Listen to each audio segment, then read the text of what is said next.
ibiro nuza kubyumva uraza kugira ngo ni filime mbara nkuru uri kumva cyangwa se bya bintu umuntu yapfuye gusa mu bitabo bitigeze bibaho, za nkuru z'amakabyo menshi cyane. Ikiganiro cyacu uyu munsi tugiye kugitangirira kuri gereza ya Puente Grande hano mu gihugu cya Mexique. Iyi gereza izwiho kuba yari ifite abarinzi benshi cyane mu zikomeye cyane hano ku isi bitewe n'umubare w'imfungwa zabaga zirimo ndetse n'ibyaha babaga bashinzwa. Iyo gihe gereza yabaga ifite byibuza buri barinzi babiri kuri buri muryango. Gereza yabaga wifungiyemo byabaga bimeze nk'inzozi gutekereza ko ushobora gutoroka ugasubira hanze mu gihe igihano cyawe cyabaga kitararangira, kuko byibuza buri muryango wo ufite abarinzi babiri, kubera ko imfungwa zari zifungiye ahangaha ko zahoze ari bamwe mu bayobozi bayoboraga imitwe yacuruzaga ibiyobyabwenge. Imitwe yabayeho igakora iterabwoba ritahambaye cyane mu gihugu cya Mexique ndetse igakwirakwiza n'ibiyobyabwenge ku kigero cyo hejuru, aho byinshi babicuruzaga babijyana muri Amerika. Icyo gihe yabaga afungiye muri Puente Grande wabaga uri ikihebe koko gikomeye, kuko wabaga ushinzwe ibyaha biremereye cyane, ari byo byatumaga aba bacuruzi aho babaga afungiye nabo harashyirwaga uburinzi bukomeye cyane. Icyo gihe leta yoherezaga ingabo nyinshi cyane zigakora uburinzi kuri iyo gereza ya Puente Grande, kuko ngo baga batekereza ko mu gihe batabacungiye neza umutekano ibyo byihebe ababikoreraga bazaza gutwara ba sebuja maze bagakora intambara ikomeye cyane. Puente Grande ngo byari nk'inzozi kuyitoroka, nyamara ntabwo byagumije kuba inzozi, kuko umunsi umwe ibyari inzozi byaje guhinduka impamo. Iyi gereza kandi yari ifite abarinzi bafite imyitozo n'ibikoresho bihambaye cyane. Ibi byatumaga iyi gereza aho kugira ngo ibe nka gereza, kuko yari ufite umubare mukeya w'abafungwa kurusha umubare mwinshi w'abarinzi, yarafatwaga nk'ikigo cya gisirikare kubera ibikoresho byari bihari ndetse n'abacunga umutekano bari bahari, urwego rw'ubuyobozi ndetse n'ubushobozi bari bafite mu gihe bacungaga uwo mutekano. Nyamara ibyahoze ari inzozi uyu munsi tugiye kubiganira ko byarangiye bibaye inkuru yo kubara, bikaba inkuru mpamo yabayeho. El Chapo uyu ni umugabo wari ufungiye muri ino gereza, nawe waje gukora amateka akomeye cyane agatoroka ino gereza. Njye muri kumva muri kino kiganiro ni medali ibuka gukora like, share, comment ndetse na subscribe kugira ngo tuzabane mu biganiro byacu by'ubutaha. El Chapo tugiye kuganiraho uyu munsi, ino umugabo wabayeho aba umucuruzi ku kigero cy'hejuru cyane ndetse ku buryo buteye ubwoba. Uyu yabura Sinaloa Cartel. Iyi Sinaloa Cartel yabarizwaga mu gihugu cya Mexique muri leta ya Sinaloa, ariho El Chapo yavukiye akahakurira, akahakorera ibikorwa bye byinshi cyane, akahacururiza ibiyobyabwenge kugeza ubwo yayogoje umugabane wose wa Amerika. Leta zunze ubumwe za Amerika zaramuhize cyane bitewe ngo n'uburyo bw'ikwirakwizwa ry'ibiyobyabwenge yakomeza gukora ku kigero cyaho Amerika yikwirakwizagamo ibiyobyabwenge byinshi cyane, maze bigatuma leta ifata umwanzuro wo kumuhiga. El Chapo mbere ko bamuvana muri Sinaloa aho leta yakoreragamo akajya gufungwa mu mwaka w'1993, yari umugabo uhambaye cyane ufite Sinaloa Cartel, nawe ngo yari ikomeye iteye ubwoba muri icyo gihe, dore ko gucuruza no gukwirakwiza ibiyobyabwenge aribo bari bihariye isoko rinini muri Mexique ndetse no muri leta zunze ubumwe za Amerika, bigatuma bamwe mu bagabo bashakishwa cyane na leta zunze ubumwe za Amerika ifatanyije na leta ya Mexique. Muri 1993 ubwo El Chapo yafungwaga bwari ubwa mbere afashwe, arajyanwa ajya gufungwa muri gereza ya Puente Grande. Gereza twababwiye yari ifite uburinzi buhambaye cyane. Nyamara El Chapo nubwo yarageze muri iyi gereza nta kintu byari bimutwaye, yarimo arafunga igihe kirekire rwose igera no ku myaka 8 ataratekereza no gutoroka, ngo kubera ko ubuzima yarabayemo muri iyi gereza bwari bworoshye cyane. Icyo gihe leta ngo yari imucungiye umutekano, nyamara yifashije amafaranga menshi cyane yari afite. El Chapo wo muri Sinaloa ndetse akaba umuyobozi wa Sinaloa Cartel yatanze za ruswa nyinshi cyane ku bayobozi ba gereza ndetse n'abacunga gereza, maze bamucungira umutekano, bamuhereza ibintu byinshi, uburenganzira bwinshi cyane, bwarimo no gukomeza gukora business yo gucuruza ibiyobyabwenge kugeza naho muri gereza ibiyobyabwenge yabyinjizaga akabicuruza agakomeza akikorera akazi ke. El Chapo mu gihe yari muri iyi gereza yaje gutanga za ruswa nyinshi cyane, maze bamwemerera kujya yinjiza buri kimwe cyose ashatse. Ubwabo bamuzaniraga abagore, inzoga ndetse n'ibindi byose yifuzaga nk'umuyobozi, dore ko yari afite amafaranga menshi cyane. El Chapo kandi yari yemewe gusurwa n'umugore we, akaba yahamara iminsi urenze 1, 2 cyangwa 3 mu gihe icyo gihe yari ari muri gereza. Iyi mfungwa kubera amafaranga yayo yaje gukomeza ibikorwa byo hejuru cyane, iracuruza kugeraho icyo gihe yari muri gereza yatangiye kwiga n'uburyo bushyashya aho bwizakomeza gucuruzamo ibiyobyabwenge kagera ku kigero cyo hejuru. Ari muri iyi gereza El Chapo yifashije uwitwa Damaso Lopez.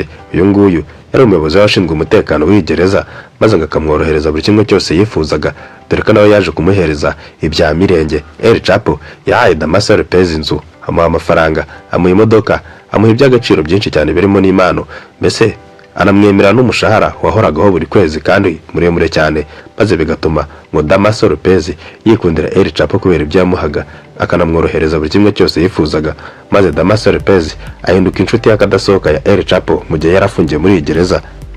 Ntabwo El Chapo yafashe umwanya gusa wo gucuruza ibiyobyabwenge, ahubwo ari muri gereza yabonye n'umwanya uhagije wo gutekereza icyo yakora noneho ngo yagure ubucuruzi bw'ibiyobyabwenge, dore ko aho yari ari noneho yari yizeye umutekano we nta muntu uzongera kumuyiga kuko bari bazi ko afunzwe. El Chapo yiziye igitekerezo gishyashya, yiga gucukura inzira zica mu butaka izo zari zimeze nk'ubuvumo, maze akajya avana ibiyobyabwenge byo muri Mexique akabijyana muri Amerika aciye mu nzira z'ubutaka, kuko yabonaga ari honyine bizamworohereza kuba yacuruza umubare mwinshi w'ibiyobyabwenge. Uyu niwe mugabo wa mbere wabayeho ku isi watekereje gucuruza ibiyobyabwenge atanyuze ku butaka, mu kirere cyangwa mu mazi, ahubwo agakoresha indi nzira abantu batatekerezaga, dore ko yanayishoyemo amafaranga menshi kugira ngo abe yizeye umutekano w'ibiyobyabwenge bye kuva byava muri Mexique kurinda bigeze ku isoko rya Leta Zunze Ubumwe za Amerika. Nyamara nk'uko yagize icyo gitekerezo kuko cyaramuhiriye, atangira gucuruza amafaranga menshi cyane, dore ko buri kwezi byibuze arenga miliyoni 20 yabaga ari nk'inyungu yungutse. Imagine nawe, tekereza neza ubaye nko muri gereza ubundi ugakora business yawe ukunguka miliyoni 20, amafaranga menshi cyane utigeze wunguka ahubwo uri no hanze. Ibi byaragatangaza. El Chapo yagiraga imigambi ihambaye cyane ndetse yarazi no gutekereza, dore ko ababimufashagamo bari abarenze ba gereza, nawe ko yari yarabahaye amafaranga menshi cyane. Mu gihe cy'imyaka 8 cyose El Chapo afungiye muri gereza ya Puerto Grande muri Mexique, El Chapo yari ibereyeho ubuzima bwiza cyane kuva mu mwaka w'1993 kugeza mu mwaka w'2001, ubwo leta ya Mexique yatoraga itegeko ryemeza ko El Chapo ndetse n'abandi bakoze ibyaha bikomeye cyane bagomba koherezwa muri Amerika bakajya gukomerezaho ibihano. El Chapo icyo gihe nibwo bwa mbere none yaragiye kugira igitekerezo gikomeye, ndetse ari nacyo gikubiye muri iyi nkuru, kuko yaje gutoroka gereza inshuro nyinshi cyane igihe yabaga yafunzwe, kandi ari umwe mu bantu babaga bafunzwe bafungishijwe ijisho ndetse bafunzwe cyane. Umutekano ahantu yabaga afungiye ngo wabaga ukajijwe cyane. El Chapo akimara kumenya ko leta yatangiye kugambana cyangwa se yagiranye amasezerano na Leta Zunze Ubumwe za Amerika kugira ngo baboherezeyo hamwe n'izindi mfungwa, El Chapo ngo yagize ubwoba, bwatekereje ko najya muri Amerika atazongera kugira uburenganzira, ububasha, ubushobozi ku itsinda rya Sinaloa Cartel, bizaba birangiye, azaba atakiri umuyobozi ndetse azaba atakiri n'umucuruzi. Maze El Chapo nibwo yatangiye kugira imigambi ikomeye cyane y'uburyo yatoroka ino gereza akayivamo akagenda akigendera, igihugu kitazamwohereza gufungirwa mu mahanga, ngo kuko byari ikibazo kuri we. Iyo yabitekerezaga yibazaga ukuntu bizaba birangiye. Icyo gihe nibwo yaje gufata umugambi we mwiza yagize yo gutoroka gereza, maze awuganiriza Damaso Lopez. Damaso yari inshuti ya El Chapo. Damaso kandi yari umwe mu bayobozi bashinzwe abahagarariye umutekano muri no gereza ya Puerto Grande, maze byari byoroshye kuba wafasha umuntu inshuti yawe gutoroka mu gihe ari ushinzwe umutekano w'abamurinda. Damaso uyu nguyu yari umuyobozi ukomeye cyane muri no gereza, maze El Chapo aramwicaza mugezeho igitekerezo cye. Damaso nawe ntiyazuyaza yemera kumufasha mu kuba yakora icyo cyaha cyo gutoroka. Nyamara El Chapo kubera amafaranga menshi yari afite, ntabwo kuri ibyo byari nko gutoroka cyangwa icyaha, aho nta nubwo byari bikomeye, ahubwo ari umukino agiye gukina kugira ngo abashe gukiza ubuzima bwe. Nk'uko bari babipanze, Damaso yabwiye El Chapo ko ku munsi wo gutoroka ndetse n'isaha yo gutoroka azashyiraho abarinzi bakeya ku burinzi, maze El Chapo akabona inzira agacaho. Nubwo byari bikomeye cyane kuko igereza bwari imeze nk'ikigo cya gisirikare, yari ifite abarinzi benshi cyane. El Chapo ntabwo ashobora gutekereza uburyo ki ari buze gusohoka muri gereza ikomeye gutya. Nyamara bafashe uwitwa Chito. Uyu nguyu yari umwe mu bashinzwe gusohora imyanda n'ibindi byose mu kigo. Yari umukozi usanzwe, akaba yarinjiraga ndetse akanasohoka muri gereza uko yishakiye bitagoranye. El Chapo yafashe amafaranga menshi cyane yahereza Chito, maze mu gihe yaraje gutwara imyanda nk'uko yari yabivuganye na Damaso Lopez, yarasohotse kuko inzira yarashyizemo abarinzi bakeya. Aragenda asanga Chito aho yakuraga imyanda. Chito amushyira mu ikarito. Akimara kumushyira mu ikarito, asunika ikarito ayijyana mu modoka kugira ngo abashe kumusohora. El Chapo igihe yari ari mu ikarito yari afite ubwoba, yumvaga ko bishobora kumwica atarasohoka muri kino kigo, dore ko ngo cyari gifite abarinzi benshi cyane bashinzwe umutekano impande n'impande. Nyamara Damaso Lopez yari yatangiye kuyobya uburari. Icyo gihe yapanze bake cyane ku buryo no gusaka imodoka bitari byemewe. Damaso yari yemeye ko buri murinzi ahabwa ruswa. Bari bake, ntabwo bose bari bahuje umugambi, ariko nyamara bari mu mugambi wa El Chapo. Nubwo bari bake ngo bari bahawe agatubutse kenshi cyane, biza gutuma bemera gufasha sebuja kugira ngo abashe gutoroka ino gereza. Damaso ndetse na Chito umugambi bari bawuhuriyeho kandi bawunogeje. Iyo modoka El Chapo yasohotsemo yari itwawe n'umuseriveya Sullivan ngo bari bamuhaye amafaranga menshi cyane ku buryo ngo yumvaga nubwo bamwirukana mu kazi nta kibazo, maze nawe yemera gusohokana sebuja El Chapo. Inkuru ya El Chapo iri kwiyumvugira ngo ni filime uri kureba, nyamara ibi byabayeho koko nk'ukuri. El Chapo yarasohotse amaze kugera hanze afata akajugujugu ndetse n'imodoka zari zifite ubuhangange bukomeye cyane zo kuba zitabashwa kuraswa, maze El Chapo afata mu kajugujugu aragenda. Hashize akanya gato polisi nibwo yasobanukiwe ko El Chapo amaze gutoroka, maze batangira imikwabo yo kumuhiga. Ibi ngibi byari bimeze nka filime kuri El Chapo ari gukina, nyamara ntabwo yari azi biri kujya mbere.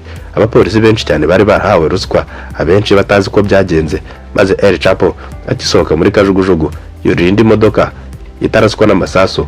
Akigera imbere yaragiye asanga polisi yagose yamuzengurutse, nyamara aravuga ati noneho birarangiye. Icyo gihe ntabwo yari azi ko abapolisi ahubwo ari abahawe amafaranga kugira ngo igihe azaba ageze hanze bazamucungira umutekano, bamukurikire, bamujyane, bamuyobore kugeza ageze muri Sinaloa hazaba agiye kwihisha.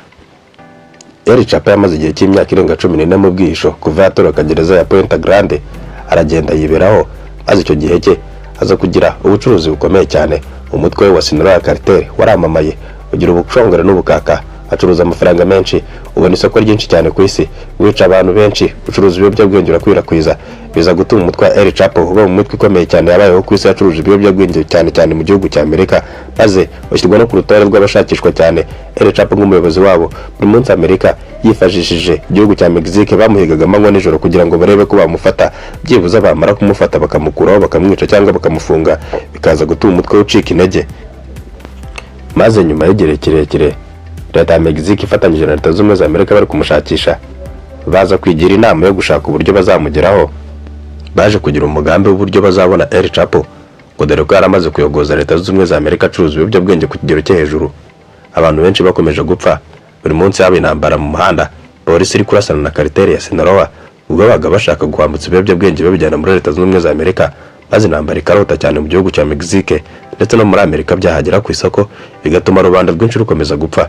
Maze polisi ifatanyije na Leta z'Ubumwe za Amerika baza kwigira inama y'uburyo bazagera kuri uyu mugabo wari umaze igihe kirekire yarabacitse, arabonaniye, kandi akomeza no kubacuruzanya ibiyobyabwenge ku kigero cyo hejuru, akomeje no kuba icyamamare, bamushaka amanywa na nijoro.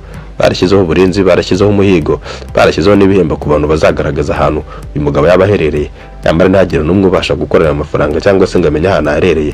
Maze bigira inama yo gushakisha uburyo bagera kuri buri muntu wese umwegereye, yaba umugore we, umwana we, abakozi be, kugira ngo babashe kubashyira hasi. Nibamara kubashyira hasi by'uburyo baryo kumuzana, gusa ntago bari bazi ko agiye kubaha ikindi kintu gitangaje. Amakuru akisubiramo ku bwa kenshi cyane ko El Chapo agiye kubatoroka, nyamara nubwo El Chapo yaragiye kubatoroka, nawe ntabwo yari azi ko itumanaho iri ryose bamaze kuritanga, aho yajya hose nawe yakerekeza, ngo byari bigoranye cyane yuko bapfa kumenya ahantu ari, kandi we niko yabitekerezaga. Naho umuhungu yari yamaze gutanga amakuru yose y'uburyo bazajya babona boss wabo. El Chapo polisi yatangiye kurasana n'abarinzi b'icyo gipangu cye cyangwa b'inzu yari atuyemo, maze baraza babwira El Chapo ko yatewe. El Chapo nk'uko byari bisanzwe kandi yariteguye neza, yahise akora umugambi wo gutoroka. Yarasohotse aca muri dushe, maze abapolisi bo bakagira ngo El Chapo ntahari buce kuko inzu yose bari bayigose, bayizengurutse cyane bitonze ku buryo aho wari busohokere hose isasu ryari bukume n'umutwe. El Chapo yaramanutse muri dushe, yegura lavabo yogeragamo. Aho ngaho inyuma ya lavabo harimo inzira imanuka ijya mu buvumo bwamutorokesheje, maze atorokera mu buvumo, hari imanukira arigendera. Polisi imaze kurasana n'abarinzi, abarinzi bamaze kumenya ko neza boss yamaze kugenda, bararetse polisi irinjira. Polisi igera mu nzu yasanze inzu yera de, nta kintu na kimwe kirimo.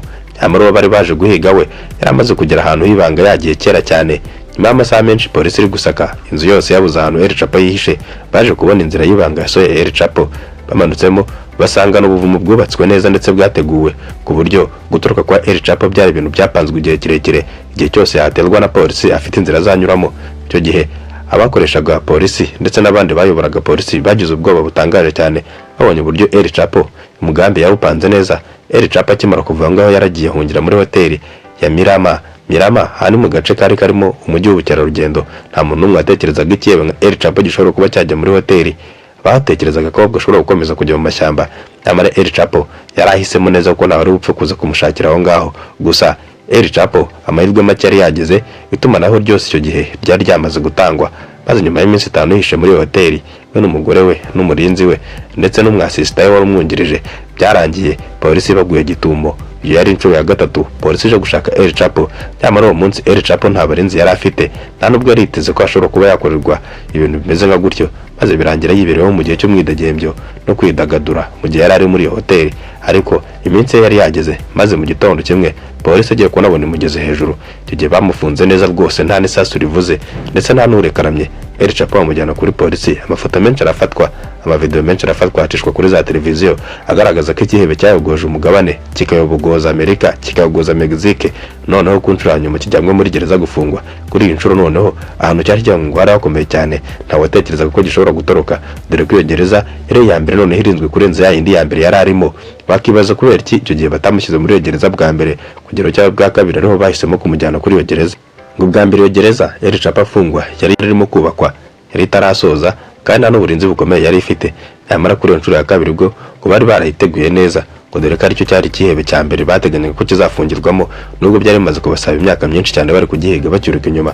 El Chapo yajyanywe muri gereza yitwaga Altiplano. Altiplano yari gereza igezweho muri icyo gihe. Iyo gereza nayo ngo yari icungiwe umutekano ku kigero cyo hejuru. Leta ndetse na Amerika afashe gahunda yo gufata El Chapo bakaroba mujyana. Muri icyo gihe ngo yarafunzwe ku kigero gihambaye cyane, dore ko gereza noneho ngo yari irenze no kuba ikigo cya gisirikare. Hejuru y'iyo gereza ngo nta ndege yashobora kuba yaca, ndetse n'itumanaho icyo gihe ntabwo ryashobokaga, hari no fly zone. Aho hantu El Chapo yarafungiye, leta yiyemeje kumushyiraho GPS ndetse bamuhereza n'isaha imwe yonyine ku munsi kugira ngo ajye abasha gusohoka muri gereza agere hanze. Icyo gihe El Chapo ntabwo byari byoroshye no gutekereza ko azasohoka. Icyumba El Chapo yarafungiyemo cyarimo amakamera, usibye muri dushe honyine na toilette. Handi hose El Chapo uko yanyeganyaga baga bamushyizeho ijisho bari kumureba. El Chapo yasiganwe uburenganzira bwo gusurwa n'abantu babiri bonyine. Icyo gihe El Chapo yahisemo umugore wa gatatu amufashe kumusura, ndetse n'uwari umwungirije we cyangwa se umwavoka. Abo nibo bonyine bari bemerewe gusura El Chapo muri gereza mu gihe yari afunze. El Chapo ubuzima bwe bwari butangiye kujya habi, ariko nyamara nk'umwe mu kirere cyari gifite amafaranga ndetse gihirwa n'isi yose, yatekereje ko noneho nta kindi gisigaye keretse kumwohereza muri Amerika, kandi ngo icyo nicyo kintu cyonyine atashakaga mu buzima bwe. El Chapo nk'ibisanzwe akigera muri gereza yatangiye gutekereza umugambi w'uburyo azatoroka, maze atumiza umugore we wa gatatu. Uwo mugore niwe wari wemerewe kumusura mu bagore bose ndetse n'abana be. Amaze kumutumiza atangira kumugira inama, baganira uburyo azatoroka. El Chapo bamubwiye uburyo ibintu bigoranye, amara narababwira ati dufite amafaranga nta kintu cyananira, burya ngo ikinaniye amafaranga urajugunya, kandi akabuza umugozi nako ngo agasubirana nyirako. El Chapo yagize igitekerezo cy'uburyo agomba gutoroka ino gereza, maze abwira umugore ngo agende abwira abana be ndetse n'uwari umwungirije Damaso Lopez. Damaso Lopez kubera kuba inshuti y'akadasohoka igihe kirekire ya El Chapo akimara gutoroka muri gereza ya Puente Grande, ya Damaso Lopez nawe yaje kwirukanwa bikekwa ko yaba yarabigizemo uruhare. Maze El Chapo aramubwira ati ngwino n'ubundi twigumanire, ntaho wagira inshuti yanjye. Byarangiye yamugize umwe mu bamwungirije, maze nawe amwifashisha kuri iyo nshuro noneho mu gutoroka gereza. Yatanze igitekerezo cy'uburyo bacukura ubuvumo. Tekereza nawe, ubuvumo buva hanze bukajya muri gereza kuzana imfungwa imwe gusa. Ibi byari biteye ubwoba, bwari n'ubwa mbere mu mateka bigiye gukorwa, dore ko rubanda nyamwinshi bitatekerezaga ko bino bintu bishoboka. Kenshi na kenshi imfungwa zagiye zicukura ubuvumo zishaka gusohoka, ntibizibigereho ndetse n'izibigezeho bikaba ibintu bigoranye cyane. Noneho kuri uyu munsi bwo byari ibintu bikomeye, ahubwo bari bagiye guturuka hanze bacukura ubuvumo bugaca munsi mu butaka, baje gukuramo imfungwa imwe muri gereza. Imfungwa nta kintu ikoze, nyamara yirirwa yicaye. Ibi byari nk'agatangaza. El Chapo n'ibyonyine ashaka gukora akereka amahanga ko El Chapo ateye ubwoba ndetse anahambaye.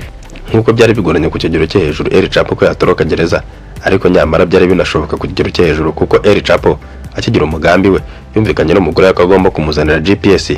N'ubundi El Chapo yari asanzwe yambaye GPS leta yafashaga ikontorora ahantu hose ageze. Asaba umugore kazinzije isaha irimo GPS kugira ngo umunsi bazaba bari gucukura bazabashe kumenya neza ahantu El Chapo aherereye. Ibyo ntabwo byagoranye, bazanye GPS barayimuhereza mu gasaha, maze ayijyana muri dushe handi kamera itabashaga kureba na rimwe. Baracukura ubuvumo, byabatwaye igihe kirekire, ariko nyamara unyuze muri ubu buvumo nibwo usobanukirwa neza ikihebe icyo ari cyo, ndetse n'abashaka shebuja n'amafaranga icyo akora. Bacukuye ubuvumo mu buryo butari bwumvikana cyane. Nyuma yo gukurikira GPS ahantu yari yarashyize, byarangiye umunsi ugeze wo gutorokesha El Chapo. Icyo gihe leta nta kintu na kimwe yari izi, kuko amafaranga bari bafite yabemerera gukora ibintu neza mu mutekano. Ubuvumo bwari burebure cyane, uburebure bwa kilometero 1 n'igice. El Chapo amasaha yo gutoroka yarageze, maze nk'uko bisanzwe ajya muri dushe kingaho. Icyo gihe kamera ntabwo yabaga areba ibikurikiyeho, maze amena ubuvumo arisohokera aragenda. Muri ubwo buvumo bari bashyizemo moto zamufasha kwihuta.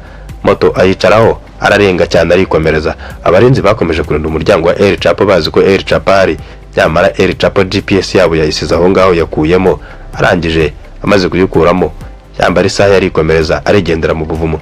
Nyuma y'iminota 40 gusa polisi yaje gutekereza ikintu gishobora kuba cyabaye kuri El Chapo wakomeje gutinda muri douche. Bagira igitekerezo cyo kukomanga ngo barebe ko yasohoka bakamubaza icyo yabaye.